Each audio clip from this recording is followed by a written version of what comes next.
السلام علیکم دوستو، سومنات کا مندر اتنا بڑا تھا کہ ہندوستان کے سب راجے اس کے لیے جاگیریں وقف کرتے، اپنی بیٹیوں کو خدمت کے لیے وقف کرتے، جو کہ ساری عمر کنواری رہتی اور انہیں دیوداسیاں کہا جاتا۔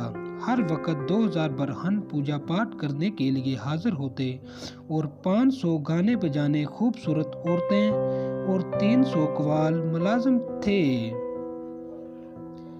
سومنات کی بت کی چھت 56 ستونوں پہ قائم تھی۔ وہاں مصنوعی یا سورج کی روشنی کا بندوبست بالکل بھی نہیں تھا، بلکہ حال کے قدیلوں میں جڑے اعلیٰ درجے کے جواہرات روشنی مہیا کرتے تھے۔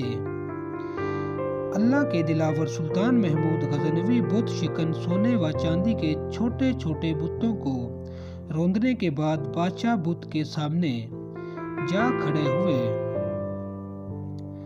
یہ بت 6 فٹ زمین کے اندر اور 9 فٹ زمین سے بلند تھا۔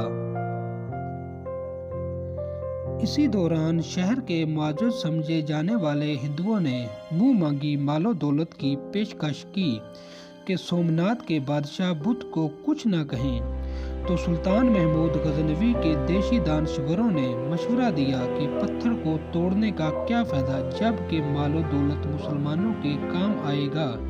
یہی کنویں میں کتے والی سوچ ہمارے آج کل کے حکمرانوں کی بیگا جہاد میں کیا فائدہ، ہم اپنی معیشت مضبوط کرتے ہیں۔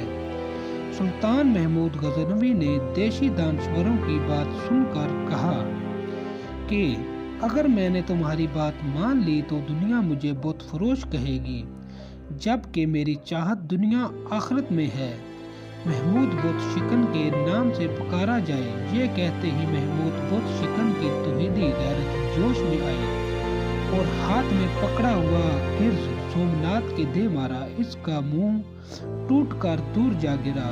پھر سلطان کے حکم پہ اس کے 2 ٹکڑے کیے گئے تو اس کے پیٹ سے اس قدر بیش بہا قیمتی ہیرے جواہرات اور موتی نکلے کہ جو ہندو معززین اور راجوں کی پیش کردہ رقم سے 100 گنا زیادہ تھے۔ اس لیے کافر مورخین سلطان کو ڈاکو کہتے ہیں، جبکہ اسلام اسے مال غنیمت کہتا ہے۔ یاد رکھیں، غیرت مند مسلمان بت شکن ہے، بت فروش نہیں ہے۔ اگر ویڈیو اچھی لگے تو ہمارے چینل کو سبسکرائب کر دیں، لائک کر دیں۔ شکریہ۔